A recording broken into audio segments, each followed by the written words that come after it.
As more and more begin to know, the status quo has got to go. They're bound to say yes to a man named Dr. No, a man who makes the establishment panic. Grassroots are growing way too wild, too organic.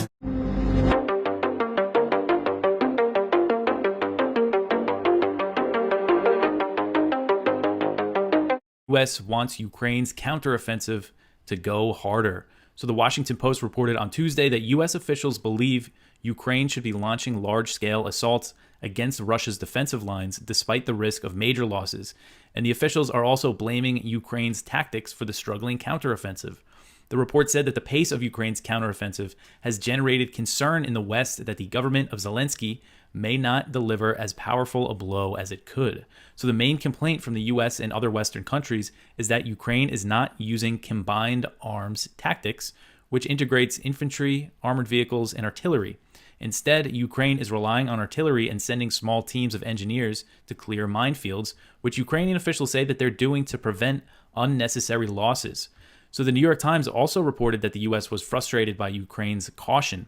So I'll read you this excerpt from the New York Times report. It's really unbelievable stuff here. It says, quote, senior U.S. officials in recent weeks had privately expressed frustration that some Ukrainian commanders, exasperated at the slow pace of the initial assault and fearing increased casualties among their ranks, had reverted to old habits, decades of Soviet-style training in artillery barrages, rather than sticking with the Western tactics and pressing harder to breach the Russian defenses, end quote.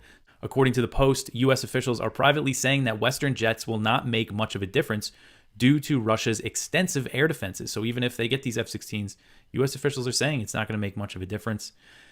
And I put in a quote from John Kirchhofer, the chief of staff for the U.S. Defense Intelligence Agency. He offered a very bleak assessment of Ukraine's prospects at a conference last week, saying that no weapon will be the holy grail to help Ukraine break through. Despite the situation on the ground for Ukrainian soldiers, the Biden administration is still pushing for more fighting and shows no interest in a ceasefire or diplomacy. Chairman of the Joint Chiefs of Staff, General Mark Milley, insisted on Tuesday that the counteroffensive is not a failure. Milley said, quote, it is far from a failure in my view. I think that it's way too early to make that kind of call. I think there's a lot of fighting left to go, and I'll stay with what we've said before. This is going to be long, it's going to be hard, it's going to be bloody. So the Russian Defense Ministry said Tuesday that Russian forces launched retaliatory strikes in southern Ukraine in response to the bombing of the Crimean Bridge by Ukrainian forces. Russia said that the strikes were launched against targets in Odessa and Mykolaiv, and Ukrainian authorities reported that airstrikes did take place in those cities. Not airstrikes necessarily, they were drone strikes, the kamikaze drones and missile strikes. So the Russian Defense Ministry spokesman said in a statement, quote, last night the Russian armed forces delivered a multiple retaliatory strike by seaborne high-precision weapons against the sites where terrorist attacks were being plotted against the Russian Federation with the use of drone boats and against the place of their production at a ship repair plant in the area of the port of Odessa, end quote. So Ukrainian officials reported damage to homes and port infrastructure in Odessa and said that a major fire broke out in the area. According to TASS, the Russian military claimed that it destroyed 70,000 tons of fuel for Ukrainian military hardware. One from the Libertarian Institute, this is from Connor Freeman. Henry Kissinger meets with China's defense minister. So Kissinger, the 100-year-old former Secretary of State, made a trip to Beijing, which, I mean, he's 100 years old and he's flying to China. That's a long flight. Whatever you think of the guy, it's pretty amazing that he's still, able to do that. So he met with Li Shangfu, who is the Chinese defense minister that's under U.S. sanctions, and the Chinese will not accept a meeting between him and Secretary of Defense Lloyd Austin until the U.S. lifts those sanctions, and the U.S. has refused to do so. So while the Biden administration says that they're all about talking with China, they're refusing, what I think is a very reasonable precondition. And when it comes to China, it's all about face, and to them, it's respect. It's showing that they don't respect their defense minister if they keep him under these sanctions. And they first sanctioned him in 2018 when he was in another position and he oversaw the purchase of Russian military equipment. I don't understand why the U.S. thinks it has the right to punish China for buying military equipment from Russia. I think it goes to show a lot of the hubris. But anyway, so back to this article from Connor. Li, the Chinese defense minister, said in a statement that the U.S.-China relationship has reached its lowest point since the establishment of diplomatic relations. He said that this is because some people in the United States did not meet China halfway. He warned against the rising tensions, and he stressed that the path of peaceful development that China is pursuing is what is a blessing for the world, as he put it. The Chinese military chief elaborated further, insisting that Washington should have correct strategic judgment, saying that the future of the world would be better if the countries were living in peace and developing together. In the same statement, Kissinger, who played a crucial diplomatic role during the Richard Nixon administration in establishing relations with Beijing under Mao Zedong, was described as a friend of China in this statement. Kissinger warned against the consequences of war between the U.S. and China, saying that they would be catastrophic. He implored that the two sides should urgently increase cooperation. He said, quote, "The United States and China should eliminate misunderstandings, coexist peacefully, and avoid confrontation. History and practice have continuously proved that neither the United States nor China can afford to treat the other as an adversary. If the two countries go to war, it will not lead to any meaningful results for the two peoples," end quote. So it's interesting, when Kissinger is sounds like the voice of reason. We know we're in trouble. He's known for his infamous role as Nixon's national security advisor, leading the secret bombing campaigns in Cambodia and Laos. And we know the consequences of that, as we've been talking about cluster munitions. But compared to the rest of the DC establishment, the blob, whatever you want to call it, when it comes to Russia and China, he sounded pretty reasonable, recently. And President Joe Biden invited Netanyahu during a phone call on Monday, and this comes as Tel Aviv is escalating its military attacks and bombings against neighboring countries, the blockaded Gaza Strip, as well as Palestinians living in the occupied West Bank. Relations between the White House and the Israelis appeared strained as a result of controversies related to the Netanyahu's coalition's planned judicial overhaul, which caused political chaos in Israel. There was a lot more protests on Tuesday. Biden and Netanyahu had not spoken for 7 months. Republican senators accused Biden of being anti-Semitic for this, but here they are on the phone and they have a nice call. During that time, the U.S. has still come out backing Israel. Even, during that big raid in Jenin, they said, basically came out in support, and, they're still supplying them with all this military aid. Hasn't been any real change to the relationship. Biden just hasn't spoken to Netanyahu. Here's Gerald Salenti with today's trends in the news. This office building bust is just beginning to make the news. I'll give you a few examples. Commercial real estate values are set to crater as much as 40% by 2025 in 6 cities. Oh, that's according to Capital Economics. Hybrid work trend may wipe out $800 billion from office property values by 2030. That's McKinsey's study.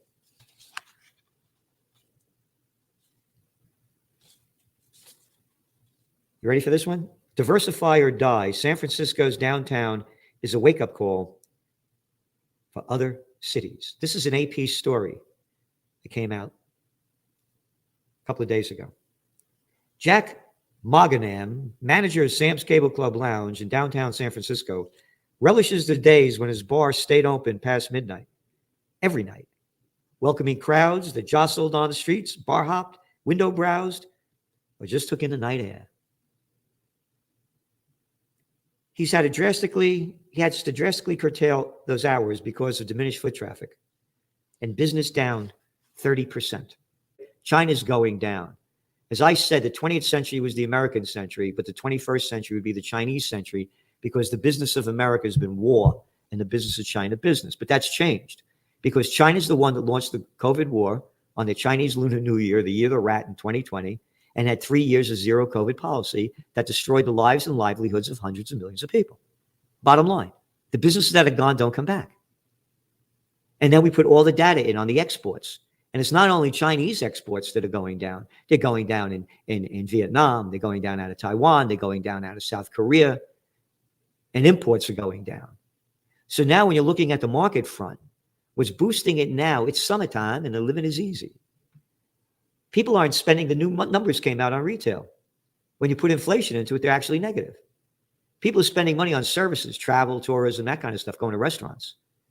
But when the summertime ends in the Northern Hemisphere, that's when you're going to see the markets going down.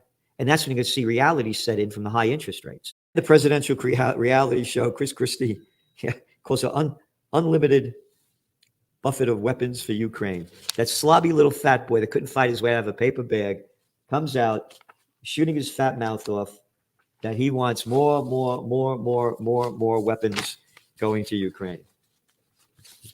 I want them to have every weapon they need to be able to win. And this is a proxy war. Oh, yeah, it's a proxy war. He admits we're at war with Russia. The job of a leader is not following the polls. What leader? This slob leading me? What are you kidding? And that's who you have all around the world. Arrogant jerks off in a country near you telling you what to do. Anybody that supports the Ukraine war, go over there and fight, take your money, take your family, go over there and fight or shut your mouth. And again, people have no idea. I talk to people, the libtards. Oh, well, you know, that Putin's a real villain. It's terrible what he's done. I said, do you have any idea of the overthrow of the democratically elected government of Viktor Yanukovych, as we wrote in detail in the Trends Journal by the United States, the coup of the Ukrainian government, the violation of the Minsk agreement, the promises that NATO wouldn't move money further. But now I don't even want to get into a discussion with them. It's a waste of time. It does not take a majority to prevail, but rather an irate, tireless minority keen on setting brush fires of freedom in the minds of Medicine Samuel Adams. And you are that irate, tireless minority. We have to unite.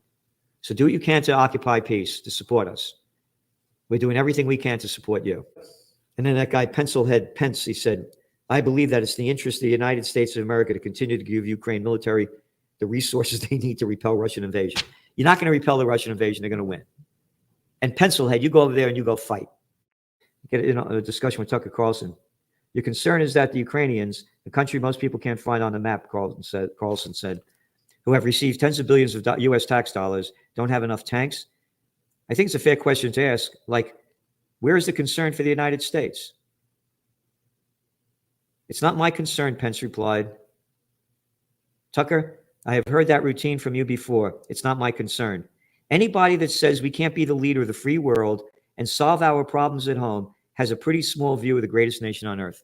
Solve our problems at home? Oh, another train just crashed. Some 40-something cars derailed over in Pennsylvania. The roads are rotting in front of us. Homeless, filling the streets. We got more homeless articles in this Trends Journal. People can't afford living paycheck to paycheck. And you got a clown like this saying this leader of the free world. What free world are you talking about? The free world over there in France? When you give Macron the finger, the president, you get fined, what? It was like 20,000 euros and get a year in jail for doing that.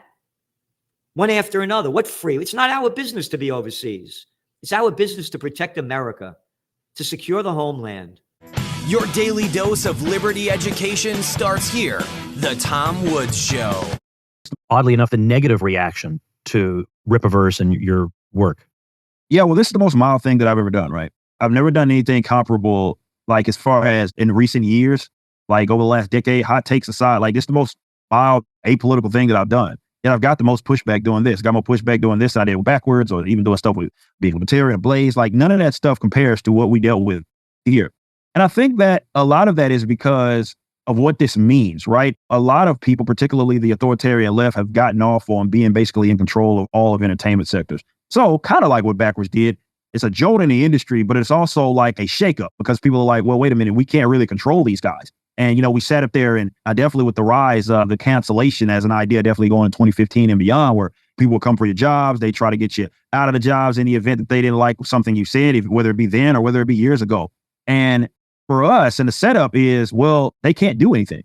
There's literally nothing they can do. They can't come from the distributor. We are the distributor. They can't come from the creatives. We are the creatives. They can't come from the boss. I'm the boss. So all of their screeching is really just, it's into a void. But also a big thing is, and I say this all the time, it's about the audience.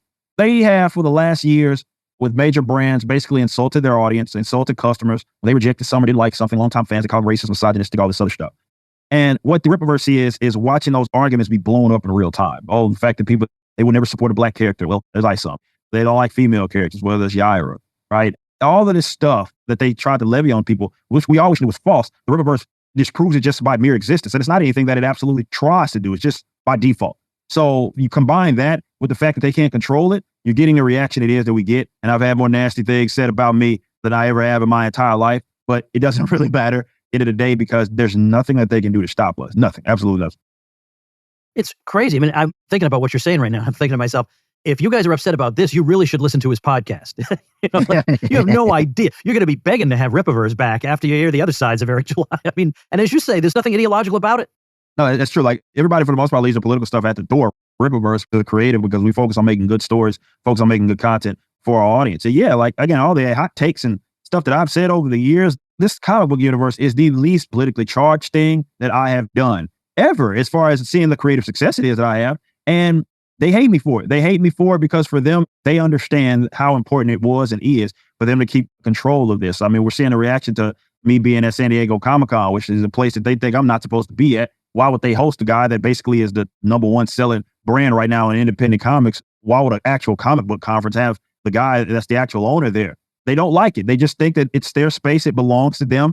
Even though none of these characters they created for the most part anyway, they just think it belongs to them. And what the Riververse is, it shows that there is an alternative sort of renaissance that is going to be in the creative space.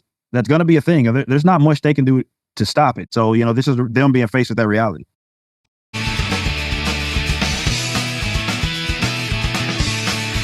Cooperate in torture. It's part of what inspired Manning to leak the documents in the first place. Was then Bradley Manning was being made to participate in the booking of a guy who was guilty of nothing more than writing a newspaper article about the Prime Minister, and who was sure to be taken off to be tortured and maybe killed. That was why Manning decided to go first to the Post and the Times that rejected his leak, and then ultimately to WikiLeaks to tell that story.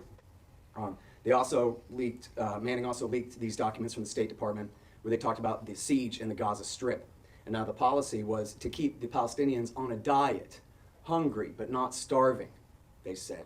That was revealed in the documents, as well as pressure by the Barack Obama administration and the Hillary Clinton State Department on the government of Spain to drop their war crimes investigations against George Bush, Donald Rumsfeld, Dick Cheney, and the principals who had lied us into the Iraq War.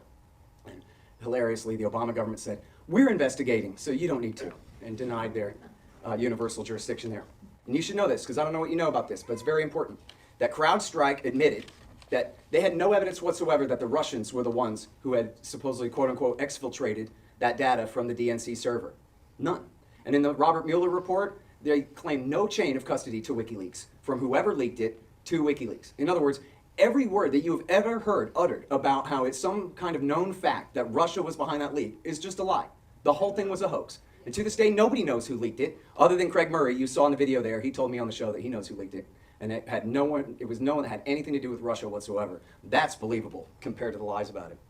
And then there's Vault 7, where they prove that the CIA is violating our rights, spying on us just as bad as the FBI and the National Security Agency, and on like that. But anyway, the real point here is, as you heard stipulated in the film, Assange is a publisher, a journalist. He is a leak-e, not a leaker.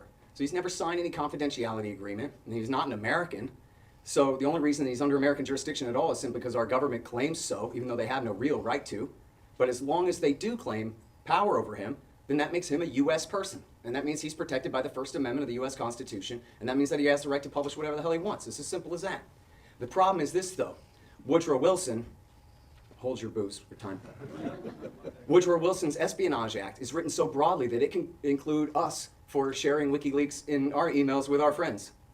But the problem is, the thing about it is the Justice Department's never tried to push it that far. They've never prosecuted, or even really, I don't think successfully, or really tried to prosecute a leak-e for publishing this information, although they've gone very hard after leakers, especially in the Obama years.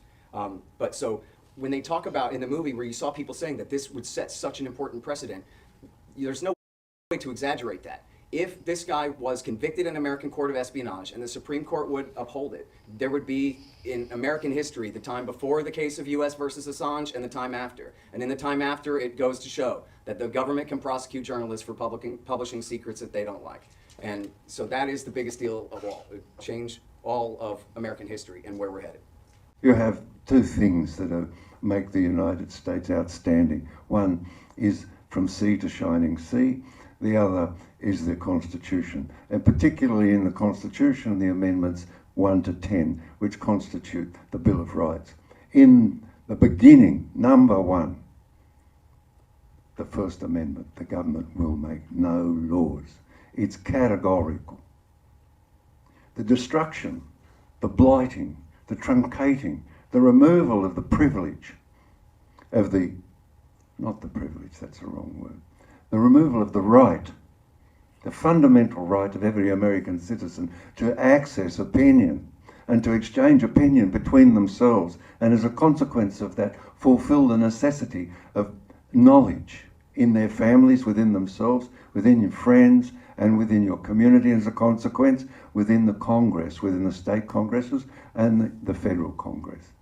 founded upon the exchange of knowledge made possible by the First Amendment. Every citizen, except of course those in Washington, D.C., in the air they breathe in and the air they breathe out contains the culture of the First Amendment. And now we see in the, what's that called again? The Twitter files, the Twit files, released by Matt Taibbi, the Stanford Observatory, dedicated, along with the Vitality Project, and many others, to facilitating the FBI, the CIA, Homeland Security, CDC, HIH, all of them, to truncate and remove the capacity for people to read other people's tweets on Twitter. It's a bloody scandal so deep into the culture of the United States, and it's exemplified by applying 1917 Espionage Act to Julian Assange, who's simply a publisher and wasn't the first to publish, by the way, all of that information that so scandalizes these people. The cables published in their entirety by John Young, Krypton, Krypton.org, a website housed in New York. He's left alone. The partners, the original partners, turned on Julian, and then just recently in November realised what fools they were to turn on Julian, and released a letter signed by the publishers, Ken Salzberger, not the journalists, the publishers of the New York Times, the publishers of The Guardian, the publishers of Der Spiegel, the German newspaper, the publishers of Le Monde, the French newspaper, the publishers of El País, the Spanish newspaper. All of those original partners in the publication realised after all these 10 years that if Julian Assange is destroyed by the application of the Espionage Act, they are destroyed. The other day, Robert Kennedy, who you couldn't ask for a more convicted patriot to the United States, their family's been in the centre of it. You might disagree with this, that and the other, what he says, but that's the privilege of the First Amendment. He can write it and we can disagree with it. He released a tweet. Without a free press, there's no United States. Without the free Julian Assange, there's no free press. The first sentence, without a free press, there's no United States.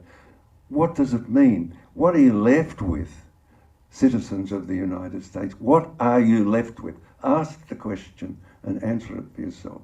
If the free press is removed for you, what do you describe the United States as in those circumstances, if there's no free press? So I ask you humbly, or not humbly, modestly, to join with us and bring about the essential iconographic freedom of Julian Assange, which will bring about a renewal of the approach of the federal authorities to the to the rights in the Bill of Rights, 1 to 10, specifically numero uno.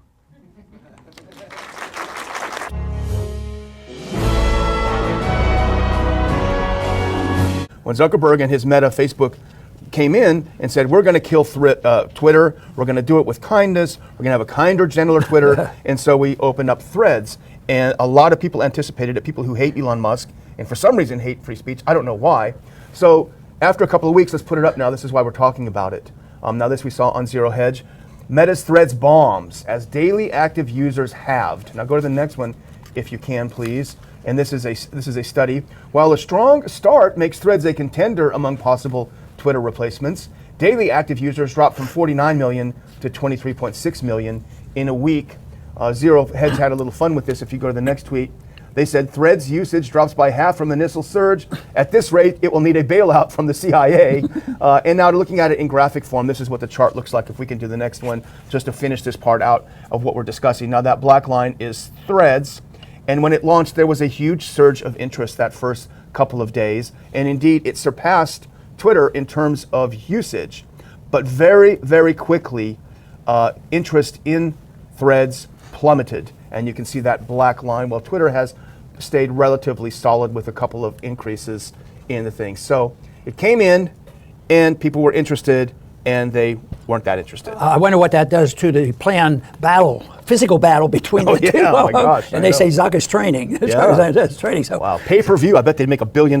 Yeah, but that is weird. I used to dream of the days when I started thinking about war. Why don't we just have the two presidents of the country fight it out? Now that's not nice, because poor old Biden versus Putin. Oh, that's right. We'd be considered anti-American. Abusing the seniors. But I don't think our president is a good representation and example. Maybe Kamala will do it. Kamala and Putin can go at it. There you go. So, but I guess the market is working, and it's swift. Yeah. That's a big point that I want to make, because economic factors can be that swift too. Things move very quickly. Matter of fact, I was watching a television one morning on 9/11 when, and I was watching the business station, and all of a sudden, the announcement came and the pictures are there, and the sudden changes, stock markets closed and everything else. I mean, this is instantaneous. So the economic system has, they go fast, and sometimes they're off, and they have ups and downs, but sort of on the medium to long term, markets are pretty smart, and they'll sort it out because everybody gets a vote, and the consumer eventually decides which product is going to last. And I think in this case, it'll be the consumer that's going to make the difference.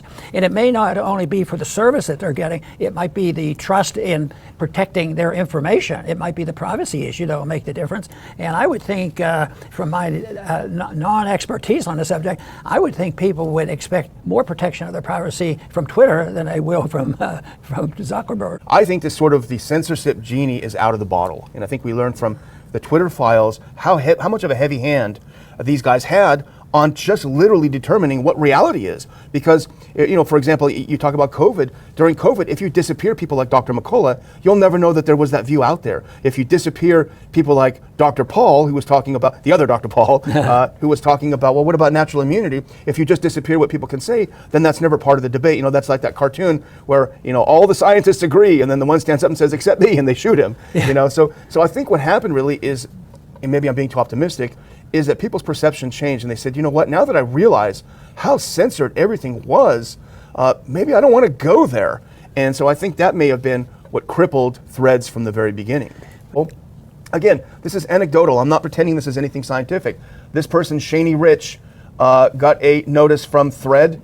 It said, your thread on Threads has been removed. We removed your post on Threads because it goes against our community guidelines. Well, what was it that he posted? He posted simply a piece of information. Breaking. It has been confirmed that the West Wing of the White House was evacuated due to cocaine being found. The FBI is scrambling to find out who it could belong to. That is simply a notice of fact. It was removed, and the reason why they said is that they had to prevent the count from being deleted. They had to remove the fact. And now the other one here is Ashley St. Clair, and she works for the Babylon Bee, which is a satire. It's a conservative libertarian satire site. Extremely good, extremely funny.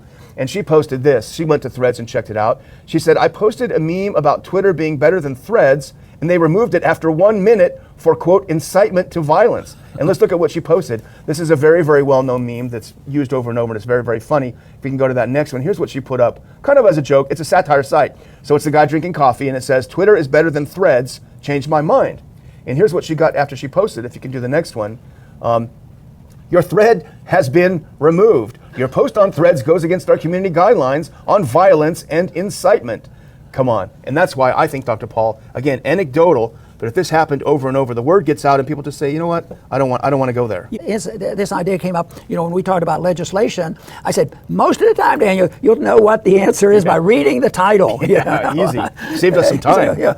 And it was easy.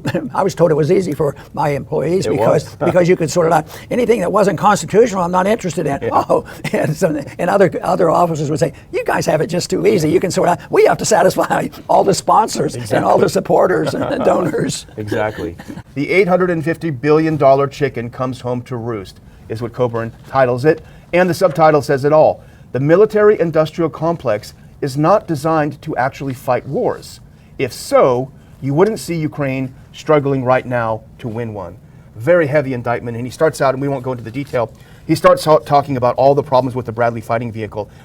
for years, for decades, 40 years they fought over the fact that it wasn't very good at protecting the soldiers inside. They light up like matches when they were hit.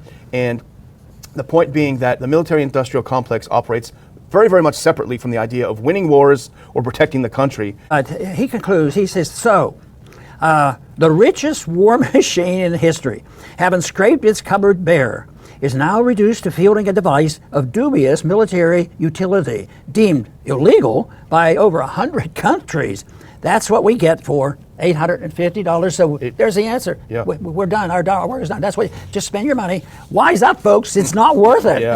But don't worry. It's going to stop because we're going to run. No, we'll never run out of Federal Reserve notes, but we're going to run out of value of the Federal Reserve notes, and this is going to change. And matter of fact, so much what I see today is already the early stages of running out of wealth. What's next is the collapse, because this whole idea, and I think Coburn captures it well, we spend this much on, and what do we get for it? This stuff doesn't even work. It doesn't work that well. So the charade is coming out in the open. You know, the emperor has no clothes. The money we're spending is not to defend anything.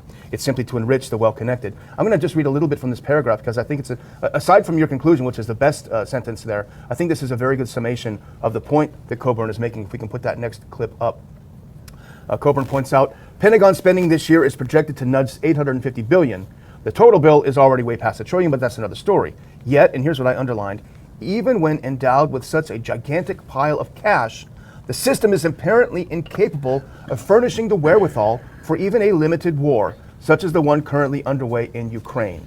The conflict has been marked by successive announcements that progressively more potent weapon systems are being shipped to the Ukrainians. Javelins, anti-tank missiles, 155mm howitzers, HIMARS, precision long-range missiles, Patriot air defense missiles, Abrams tanks, with F-16 fighters in the offing. A U.S. military intelligence officer pointed out to me recently the actual basis on which these systems are selected. Quote, when we run out of the last system, we're sending. So when they run it out, then they'll send the next one, and the next one, and the next one, and then he goes on to say, so off we go to cluster bombs. Their passage lubricated, we can put the next one on, by crocodile tears from the administration officials. And I put this up because you pointed it out when we had a discussion before the show, Dr. Paul. Quote, I'm not going to stand up here and say it was easy. It's a decision that required a real hard look at the potential harm to civilians, NASA Security Advisor Jake Sullivan told reporters. So he was agonizing over the decision. Yeah, sure. You know, my habit, I like printed out articles and then I scribble my immediate reaction to it. This one was, as soon as I saw it, it was easy. And I put down, sure, exclamation mark. And then this one is, I get a little harsh here. It's a decision that required a real hard look. I says, that's a lot of BS. Yes. Yeah. And I do want to add to that because I think getting together on the internet or at a conference is very, very beneficial because there's no reason why you can't have fun. I tried when I gave longer speeches at times that I would spend most of the time telling young people especially what kind of future they face, and it wasn't glowing. It was up front. There's problems out there. But I always try to say at the end that if we do the right things and they're available to us, these things can be protected. And lo and behold, although I spent most of my time warning them of it, I thought they would be turned off. Oh, you're too negative, too negative. But inevitably, young people would come up and say, you know, I like what you're doing because you're optimistic. And so telling the truth, I think, is what gathers people together and say, that is what makes them optimistic because they're hearing the truth. Bad things are there, but there's an answer to it if we so desire. I want to thank everybody for tuning in today to the Liberty Report. Please come back soon.